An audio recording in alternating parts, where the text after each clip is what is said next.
Francesca, is that a Halloween costume or is that Is a regular a bit shirt? of an Halloween costume today, like a Okay. ghost woman.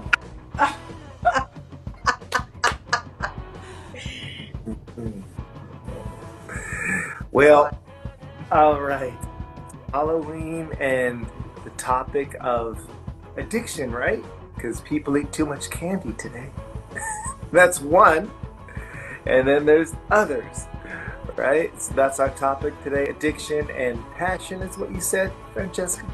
Yeah, which is incredibly powerful to talk about this because people are deeply addicted in life to many things and they lack passion. That's why they are unhappy fundamentally. I believe passion is one of the reasons why you can live life very simply, even while you travel, even at home, but because you're passionate about you, about your moments, that you enjoy them. So passion is the driving force truly that makes people feel alive no matter what. And so the more people don't get addicted, the more passionate they become. And so, of course, there is so much to say, guys. So if you want, I can start and then we do into the topic together. Yeah, go ahead and start. And I just want to say, I think I might be on a delay. So that's the sort of like, it sounds like there's a big pause or a jumping on, stepping. So I think there's a delay on my end. So deal with it. But yeah, why don't you start? So fundamentally, people always look for the meaning of addiction, thinking of dopamine, which is true because people lack excitement, which is a true passion, but they look for it becoming addicted and addictive. But the real point is they lack connection because you can also, and to be honest, you can truly understand addiction if you have been addicted, like me. Of course, I've been addicted to something. Maybe Sandy, Glenn, I don't think so. Not even Sandy, maybe, but how do you know about addiction? Because you lived it in the first place. So it's not only the search for dopamine, it's the search for something you lack connection to. So it can be many things. People think of addiction thinking of food, drugs, sex, or the gym, the dopamine. But to be honest, there is also the addiction to relaxation, to the lack of connection to it. So it's important to understand that addiction is basically lack of connection. So people think they feel the void with the lack of connection itself becoming addictive. So how do you deal with addictions? Becoming aware of the reason why, and then you replace it with the truth of it, because you connect to what is missing instead of connecting to the void causing the void. I never thought about laziness being an addiction, but I guess that's true. Yeah. That very well is. I never thought about it in those terms. Yes, It's funny, but it's the lack of connection, Glenino. Everything that is a lacking connection becomes addictive because we all need different things in life. For example, I give my example. I'm deeply spiritual now and I feel relaxed, even just by thinking about the unknown, the beyond, the depth, the intensity, because I embrace it. While the intensity in my life before was coming by catering company, being a chef, being all over the places, being always active, organizing events everywhere, being in charge of everything. So I was lacking relaxation, so I couldn't wait to go home and smoke my joint. It was my best moment of the day because I was so active that I was becoming addictive. Actually, I became addicted to joints, and now even if I smell it, I have zero desire. So how did I replace my addiction with the truth of it? So spirituality for me is a way of feeling relaxed because instead of navigating a dimension with my joint, I do it, which of course I understand people that sometimes smoke, but for me it was an addiction. And so I replaced it with something that is truthful and not the idea or the thought of it. So it's important to understand the source of the why and understand that connection is better than addiction because you become passionate truly, because you go deeper and deeper and you feel good the day after also. So I heard it. Oh, Sandy, are you on a delay again? No, I'm listening. But Glenn, I know because you work at an addiction center, It right? did for 3 years. I worked in 3 addiction centers. So what I heard, the best phrase I ever heard about addiction is this, that whether it is drugs, uh, extreme sexual things that you do, whether it is over exercising, those aren't the problem. Those are the solutions. Drugs are the solution. The problem is how we feel about ourselves, how we cope with life internally. So somebody that is overusing pot or smoking a lot of pot, the pot is the solution. The problem is how we feel about ourselves. The problem is how we cope with our emotions, how we cope with life. And we need to see the addiction as the solution. The problem is the internal. And that's what causes us to seek those addictive solutions. And if we think about it in those terms, we can start diving in a little easier to solving the need for those external solutions. And ultimately, they're not actual solutions, right? Exactly. I brought a quote from Eckhart Tolle. He says, every addiction arises from an unconscious refusal to face and move through your own pain. Every addiction starts with pain and ends with pain. And that's when you guys say solution, but it's not, because it also then ends with pain, including addiction to a person. You're using someone or something or a substance to cover up that pain. So that's Eckhart Tolle. Yeah, I agree. It starts with pain and ends with pain. Because either everybody who has a dangerous addiction quits because the addiction either kills them or they quit doing that behavior. Either way, one way or the other, you end up quitting. But hopefully, we can inspire people to quit the right way, where you don't quit because it kills you. Ecco, I think But yeah, we have to quit finding the best solution, because otherwise we become like it's missing a part of ourselves. I would have not been able to stop if I was not finding the same sensation in spirituality. So I believe, Glenn, because you've never been addicted, and Sandy also, I understand, we must understand that the addiction it is something that makes you feel also something, even though it can be very bad long term, but makes you feel something. So how can you replace it? You must replace it with the truth of it. So, for example, something very common, the porn, it is not truthful, but it makes you feel something. So how do you replace it? Be the porn. So in real life, so, or something else, Be for the example. porn. Or you're addicted to food, good, start cooking the food, connect to food, because it's so easy to get addicted to food, because you eat, and it's never enough, and you're feeling an emotional void, while if you cook it, you understand that the patience you have for it, the smell and the creation and everything, makes you less hungry for it. So it's all about connecting to truth. I had somebody a long time ago come in as a client and say, look, I don't know if this hypnosis stuff works. And my circle of people, I can't even tell them I'm doing it, she said. She said, because I come from a very strong military background. So she said, I don't know if this will work. And I said, you don't know if this will work? Well, congratulations. It's exactly what's happening to you right now. It's exactly why you believe all the things you believe right now about authority figures and priorities in life and things like that. So when it comes to addiction itself is hypnosis.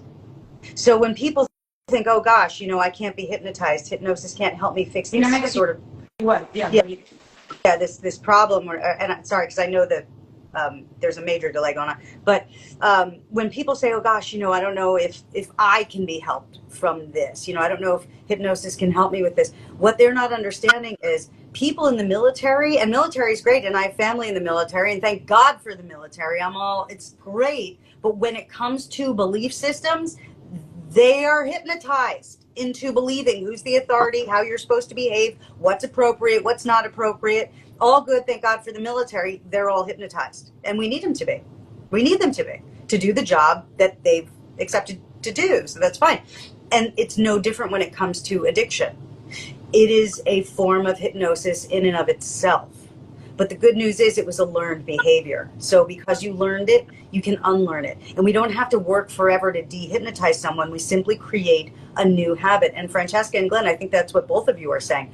Find the thing that really aligns with who you are. You use the word passion, Francesca. Passion is a symptom, a good symptom of one thing that comes before passion. And the thing that comes before we can even access what our true passion is alignment.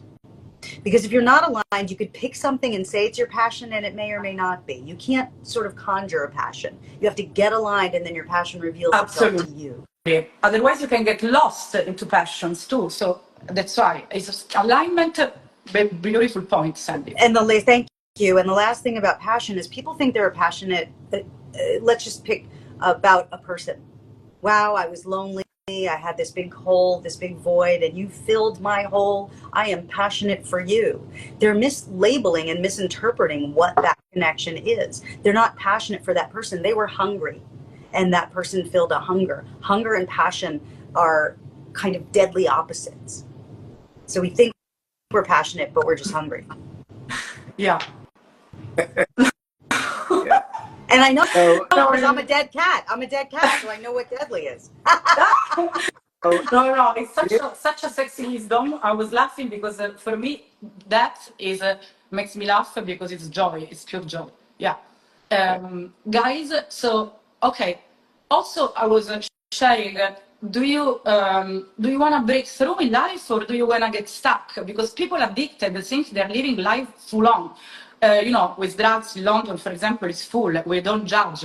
If you do it 3 times per year, who cares? We're talking about doing it every weekend. And so we're sharing about this. So people think addictions makes you live life fully. Because to be honest, people lack intensity. They avoid it. And so they end up in the dark zone to feel that intensity in their body that they are avoiding with the rest. And because of the drug, they can control it better. Because it lasts one night, they feel it all, but then it destroys all the rest, which is the depth of it, the wisdom, the thinking process. So thoughts become poisoned. So what do you think about this? When? Did you say? Oh. I say it fast because it's a sensitive topic, which of course doesn't have to be misread, but understood. We're not judging, we're finding solutions to live happily. You said the thoughts become poisoned. First, I thought you said the socks become poisoned. I'm like, the socks? The socks. Boy, that's true. Both. No, sex. I think sex is the only beautiful thing, of course, when you do even drugs like mushrooms, I suppose, or all these things. Sex must be incredible. It's not about sex. It's about the thinking process that becomes poison because it's not pure, it's corrupted. Whether you're talking about sex, oh, go ahead, Glenn. I was saying the relationship to our thoughts is everything. Our whole life is our relationship to our thoughts. Everything we do is guided from that or destroyed from that. It's all about our relationship to our thoughts. And it's true, when our thoughts become poisoned, we need that connection with others to help us kind of see our way out of that thinking, out of toxic thinking, out of destructive thinking. And that's really what that's the essence of all of it right there, So, all right, so Sandy, what was your thought? Oh, so many. First of all, what you said is everything. It's how you're interpreting your world moment by moment, day by day. But when it comes to, Francesca, you brought up sex and sex being more enjoyable potentially when under, certain substances or whatever. No, yes, I brought the fact that intensity is avoided in life, but not when people take drugs, and that's why it's the main source for taking drugs. they look for intensity, which brings into sex, maybe having sex with different people one weekend because of the drugs you consume, or so it brings to the poisoned mind to act corruptedly, and so all because of the lack of intensity that you are avoiding. So we say, even hypnosis, get hypnotized so you avoid intensity. Well, that's when hypnosis, because it's so powerful, can become addictive, because we can't avoid intensity in life unless there is a deep recognition to the self, and a deep recognition of this is going to be a huge fight, okay, let's avoid it, but not the intensity itself can't be avoided. So when you talk about intensity, the word that comes to mind for me is permission. We all have that inner child. We all want to just act with full abandon, let it all go. We want that because it's who we are, right? But then we lose what we believe is permission to be that. So the drug sort of gives you that permission. So a while ago when I was living in California, I had people say to me, oh, take a piece of this, candy that has marijuana in it, and I was like, look, I have a daily meditation practice. I don't like that stuff. And they're like, no, this is the California stuff here, So I was like, okay. So I tried it and I sat with it and I was like, I get it. It sort of mimics the feeling that you can get through meditation, but it's not as good. And it's now no longer in your control. You sort of have to wait for it to go through your system. Whereas with meditation, it's a better feeling. It's more instant and potentially more potent and lasts as long or as short as you want it to. And it doesn't leave you out of control. It leaves you in complete control. So the bottom line is, I really don't have any moral problem with people doing these kinds of substances, but the value you get out of meditation is actually better. It's actually better. And when it comes to a drug like MDMA, for example, I was like, all right, let me see what this is about. So I did it. It was a lot of fun. And my honest assessment of it is it mimicked the feeling of being really turned on. And you can get there without the drug. And when you get there without the drug, it's actually better. It's actually better. So people just don't believe in themselves. They don't believe that they actually have the capacity to go there, because what they're doing is they're substituting their own power, their own empowerment, and their own potential and passion with something that's really not as good at the end of the day. It's just not as good. And it trains you out of your own control. Exactly. So completely. Yeah. We are the drug. We always say it, we are the drug. Your energy is the drug. Yeah. Medicines in our world, in the hypnotherapy world, there are a group of people that are just drawn to plant medicines, ayahuasca, mushrooms. I feel the need for zero. I don't. Zero. It's like not zero. We're just Because we know how to get there without it better. No, I will never do ayahuasca in my life. I hate it.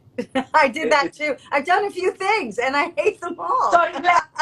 We interrupted you. We get too excited. Sorry, Glenn. Please forgive us.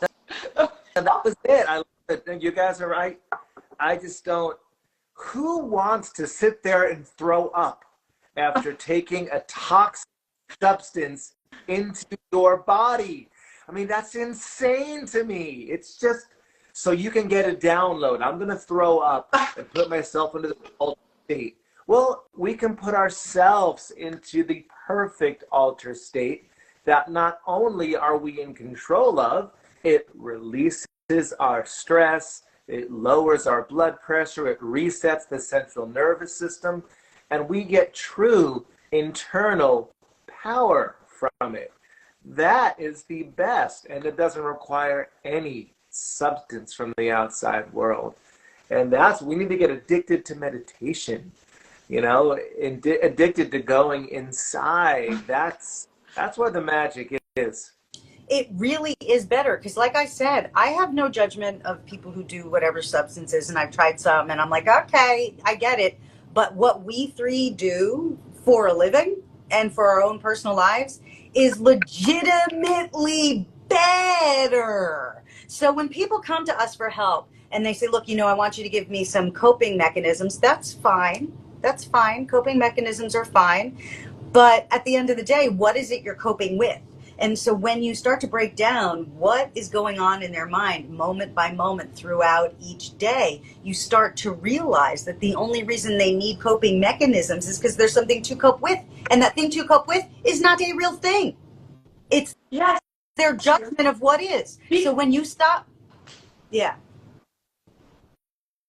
No, sorry, Sandy. Wait, that's it. When you stop judging what is, you don't need the addiction anymore. It disappears. It disappears.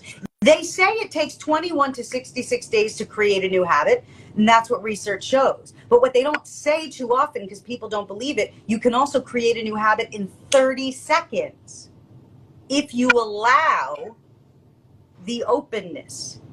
So the only reason it takes more than 30 seconds is because you're still resisting. People are resisting throughout their day, and that's why they need to cope, and they don't realize they're doing it.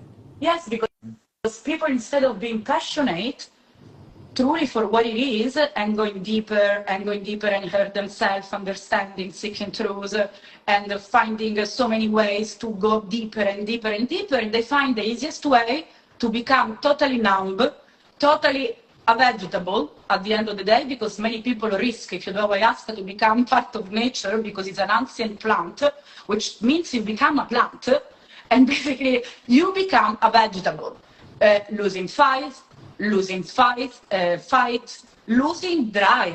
So, it's not the case for everyone, but why would you risk your passion of life, for life, to heal something you are not trying to heal yourself? Like, mamma mia, it's such an ignorant approach. I understand that, also our brain, today's world, is not as it used to be in the past for the ancestors that had a different brain, living in nature, no noise, no things, to take care of like we have to today. So how can you risk your life just because you have to heal yourself? You don't have any issue with yourself. Just dive deeper. They don't want to kill themselves. They want to kill the pain, and they just don't know how to do it. Yes, they lose the passion. So we understand that, Sandy, Glenn, that doing seeking help with external things called medicine or drugs is a risk. You lose your passion. Become passionate yourself, seeking truth. I think that's the best solution I would give. Or, with that, anybody that is stuck in an isolated addiction, which all addictions are isolating, you got to not do it alone, and you have to reach out for support. Conquering addiction by yourself, one, there's no reason to do it. It's the opposite of what you need to do. That's why there's support groups. That's why there's coaches and therapists. But a lot of people are very embarrassed by the fact that they've fallen into an addictive cycle in their life, that they've allowed their life to become out of control and unmanageable. So it's getting past any shame, letting go of the guilt, and just reaching out saying, hey, I need some help. That, quite often, is the hardest step for people to do when they're stuck in an addiction. And the more we can reach out, the better. That's really you make such a good point, Glenn, because the three of us are talking from what others might say is a soapbox. Oh, well, you guys have no problem, so it's easy for you to say, tone deaf. But for somebody who currently is stuck in the rip current of an addiction, you can't just get out because the chemicals now have taken control. You can't just get out. It's not fair for anyone, not even us, to say, so just stop doing it. You really do need help. You really do need support. Even when it comes to the everyday mood medications, the Prozacs of the world, when you raise your serotonin, do the research on this, it often automatically lowers your dopamine. Dopamine is a reward chemical. We're humans, we seek dopamine. And then we take these drugs that raise our serotonin, which is sort of a mood stabilizer, right? But in doing so, it lowers our dopamine. So then we no longer feel the pleasures that we should feel. So then we seek more, and it becomes a vicious cycle. And when you're there, chemically, your brain no longer knows how to do it on its own. So if you are there, yes, get help and use support to get there. And then, what's that? No, my little sister. Oh, that's your sister? Yeah. Hi, See, sister. but it's important, Sandy, to seek for help, not to create codependency, because some friends ask help to friends that make it only worse. So to trustable sources that awaken you. So it's important not to seek for help to find comfort, to seek for help to feel awakened, because otherwise you just become codependent and you basically, it's worse than ever. That is such a smart point to make, because people think they're helping. They think they're helping, and it's making it worse. You're absolutely right. So you're not helping your friend if it becomes codependent or something like it. Absolutely. So, and what is codependency for you? Because we make it clear, if you want to. What is codependency for you guys? Codependency. That, I don't think it's so easy for me to sum up in one word, but I think it's the same thing where you need something outside of yourself to make yourself feel whole.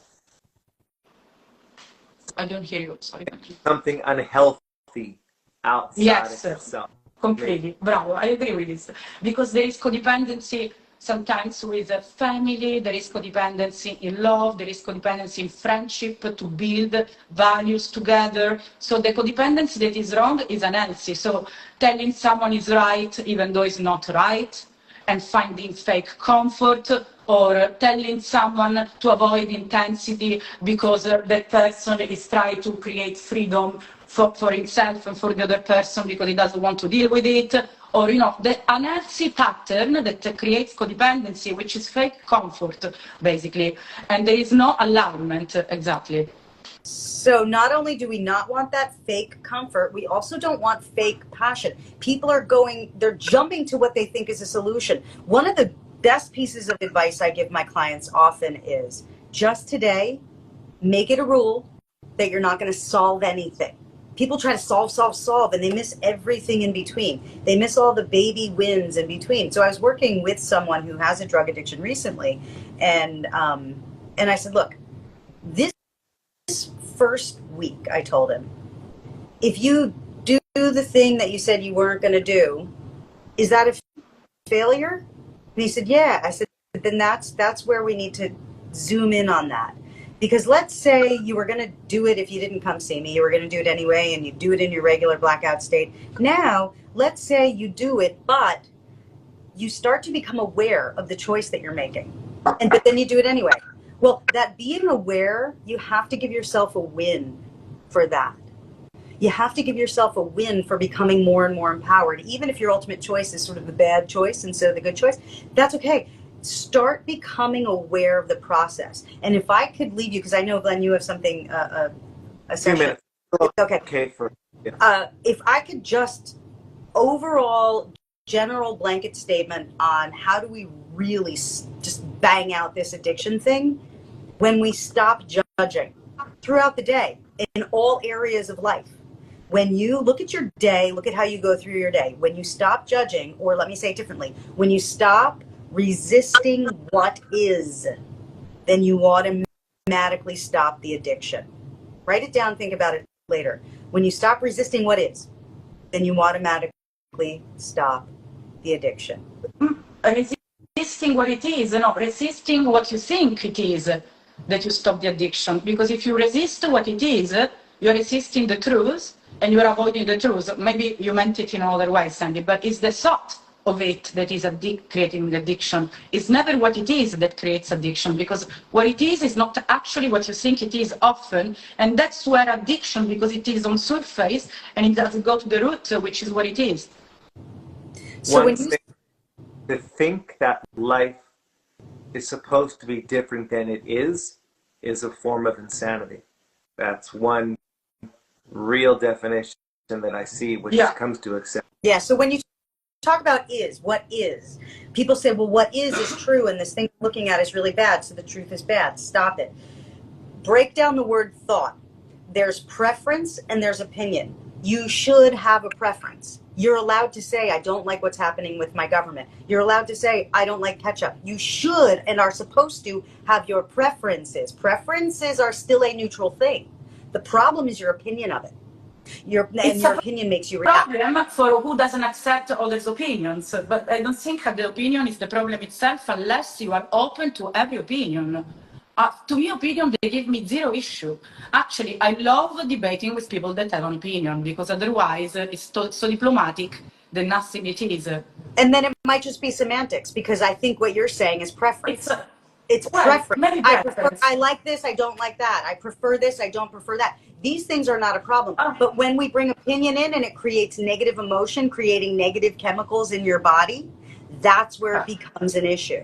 It's the pushback, it's the resistance. Let it be what it is. But the word I will not ever swallow down is the word acceptance. You will never hear that word in my sessions. Acceptance is a load of crap. It's swallowing down something you don't want. No, you're wrong. I'm definitely right. Let's debate. I'm definitely right. It's not about acceptance is swallowing something down you don't want. Let it be. Don't resist. Don't resist is different than accept. By that definition, yes. Let me give you my definition of acceptance. Acceptance doesn't mean you agree. Acceptance doesn't mean that you even like it. Acceptance means you are releasing the need to control something you cannot control. That's my definition of acceptance. I accept your Glenn. And also not resisting. It's not to keep the peace, to having to agree, because there is nothing sexier to me than someone that is bringing the conflict into the open. Of course, it's different from when you do it, through the media or on a level of truth face to face, because then you can laugh about it, or then you can, there is lots of play around it. But it's important to never keep the peace for the sake of peace. It's nothing more fake than fake peace to me, just to avoid the conflict. And so, we don't want to control. So I agree with Glenn.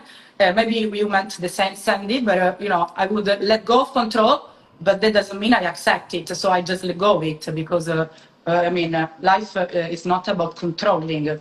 Well, next week, we're going to get a big lesson on what acceptance is not. Because whoever wins, the world is going to go upside down, ape shit crazy. Yeah. And I almost just want to go to another planet next week. And I don't want to be on this earth. I've never, ever been more disgusted with two campaigns than I have been with the cackling hyena Harris and the grumpy old man Trump. I've never been more disgusted with two camps of thought.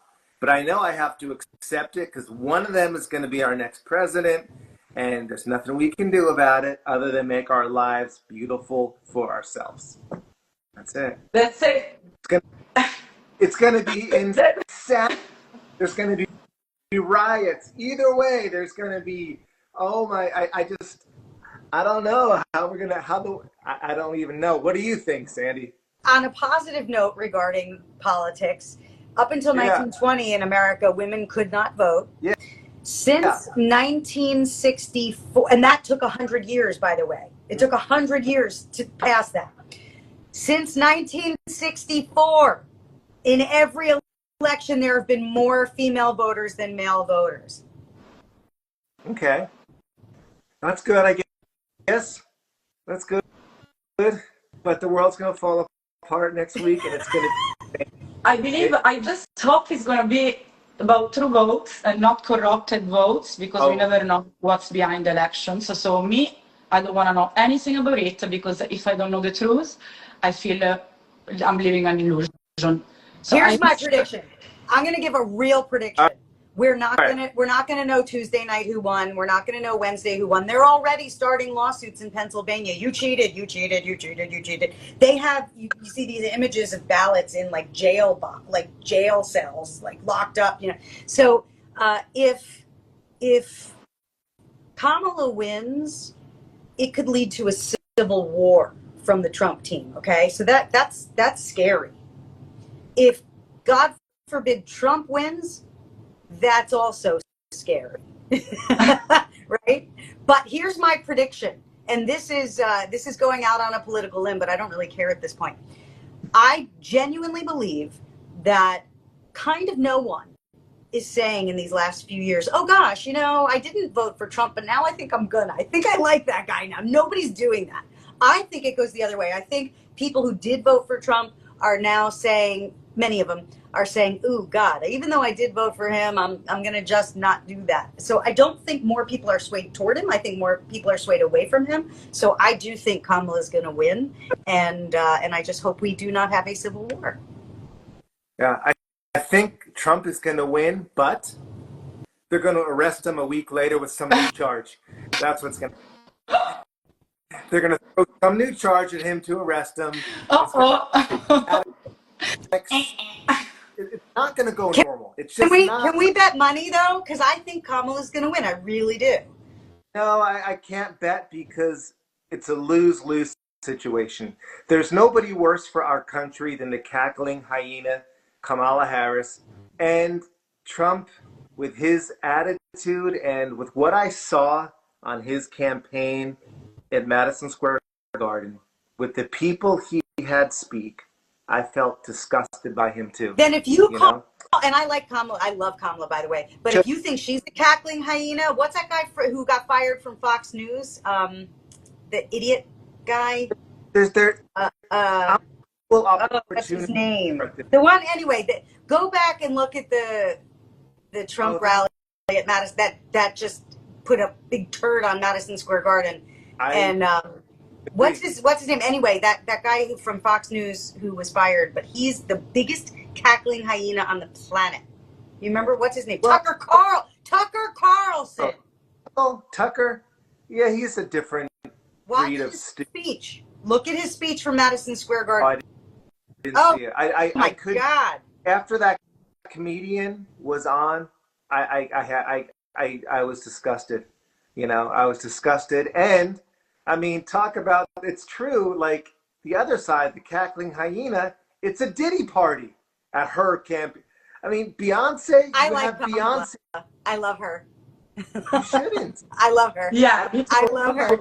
I wouldn't see her in politics, but she's a big woman, friend, lover, mama. Sandy, you're a real person. She isn't. What would you love about her? I don't understand.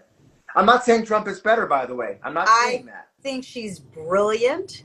I think she speaks really well. I think she really holds her own.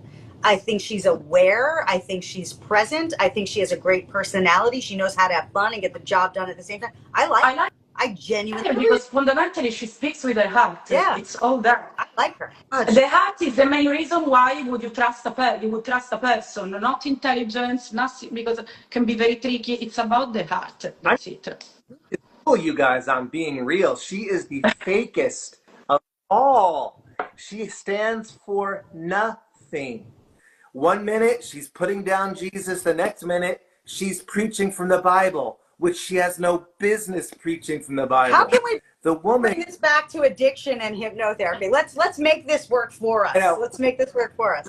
All right. Well, we can talk about it. Actually, but I dislike both of them equally. Let me put it that way. So I'm Switzerland now. You know what? Here's how we can bring it back. People have become addicted to the rhetoric. They're actually chemically addicted to the hit they get when they look at the news. Yes, you're right.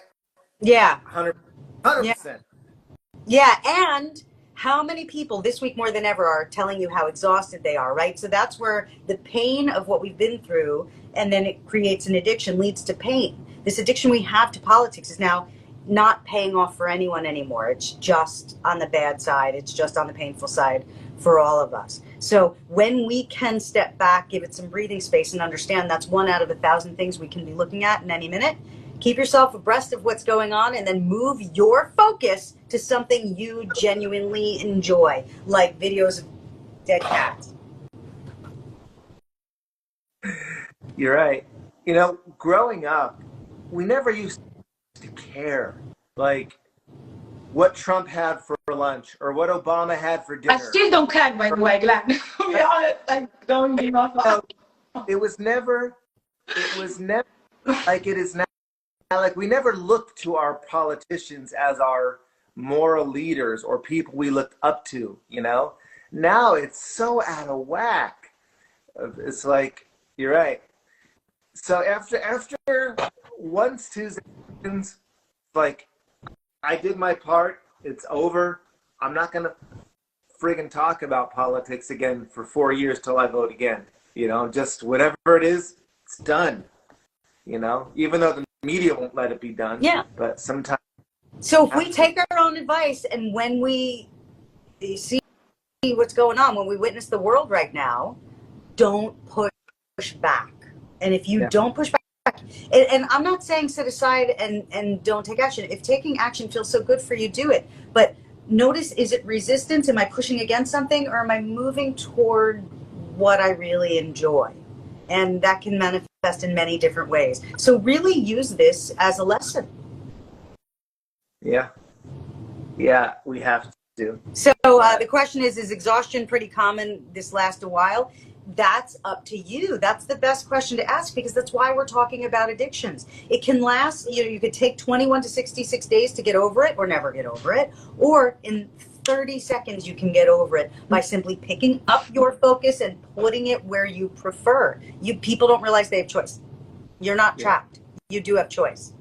Yeah, also the point of victim is people need to be exhausted to be able to change their life. Don't reach the limit of the worst, to feel better. It's all up to your decision at the end of the day. Yeah, very simple. Yeah, God, source, universe is not about what's right or wrong. It's never been that. It's diversity. Allow all that there is, right? Allowing what is. And still have all of your preferences and go in the direction of your preferences. And anything that you can't control is none of your business. And also, it depends, because sometimes people avoid completely the control of any situation, which is so they don't stand for truth. But for example, you become exhausted when you have learned since you were a child never to leave situation when you wanted them to leave. I used to leave my class when I was feeling exhausted, even risking to be punished, with words, with my mom, letter at home. Never stay where you don't want to stay. It's very important, when you feel exhausted, it's because you're forcing yourself to do something you don't want to do, or to be someone you don't want to be, or to say something you don't want to say. It's obvious. So you're talking on a physical level, and that's a good step one, especially if you're a child. If you're uncomfortable, don't stay where you don't want to stay. But now I want to make that more refined. I want to give you an advanced step two, and that is emotionally. If you don't like where you are, don't stay there emotionally. You don't have to pick up physically every time. You can. But if you can shift it emotionally, then you don't have to move physically anymore. Emotions never have to be avoided because it's what you are. It's not being exhausted because of how they make you feel. It's different. Your emotions are yours.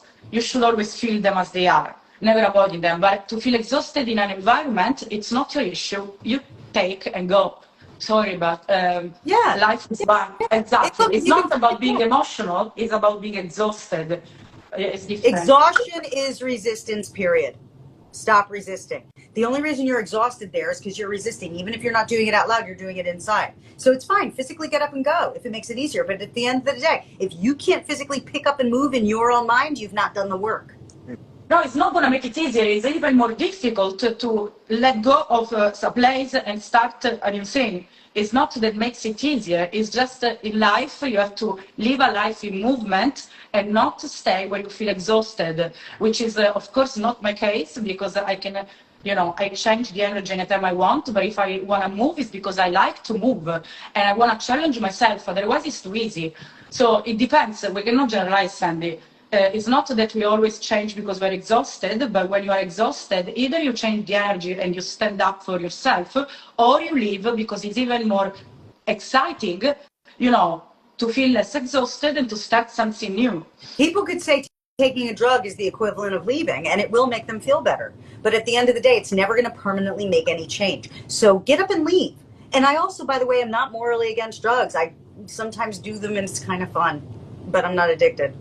There are many examples we can generalize. For sure, we don't have to live an ordinary life, so just because it's being imposed by others. Yeah. So what is your reason for doing it? That's all. You know, not that I have any love for Gandhi anymore since what I've heard about him. But what I do love about Gandhi, you know, he would, like Michelle wrote, resistance. Gandhi would never go on an anti-war walk or march. He would go for a peace march, right? He would go for, you know, it's a very big difference, a resistance versus an acceptance journey. And I think, exactly, you know, in all 12-step programs, acceptance is a big part of it. So here's what we do, Sandy. I make a commitment right now, no matter what happens on Tuesday, I accept it and I make my life beautiful anyhow. That's what should happen next week for all of us, right? It's going to come down. We accept it. We make our lives beautiful regardless of whether it's a grumpy old man or a cackling hyena leading the country. We make our lives beautiful regardless, right? How does that grumpy old man has the worst cackling.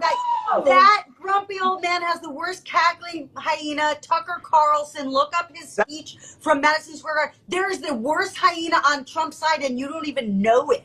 He's worse. What did I just say? I'm an equal opportunity hater. I'm not happy. Both camps disgust me.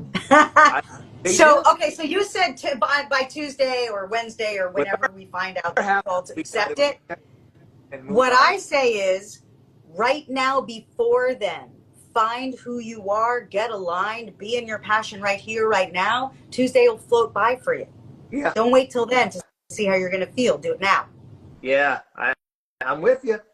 That's where we're at. So the only part we disagree in is that I don't trust either one of them. You trust one of them. I trust neither of them now, you know, and that's fine. It's okay. Yeah. You know? Yeah. And since we're getting political, to those people who say, well, I don't like either one, so I'm just not going to vote, then just do me a favor, vote for Kamala because it's a vote against Trump. Thank you. No, that's it. That's fair. That's fair. Anyhow, we're going to move on. We're going to live our lives, right? We're going to watch World War III happen on our next Civil War next week. It's going to be a civil war, not for us, but for what we observe. And it's going to be insane. Yeah. But we still make a decision today to make our life. Yes, make the decision today. And Michelle said, allow it. Acceptance is different. I'm in Michelle's camp. Allow instead of accept. I like the word better. We just different vibration. We're done with it. That's all. We hang out with Francesca in England, and we're done. We're done. We're done. We can try to see what's happening next week. Of course, we'll go live again, so we can all share what's new, guys. All right. So, all right. So, passionate or addicted, we leave it to you guys. Bye. Peace out of you. I will see all of you. Happy Halloween. I love you guys. Bye, guys.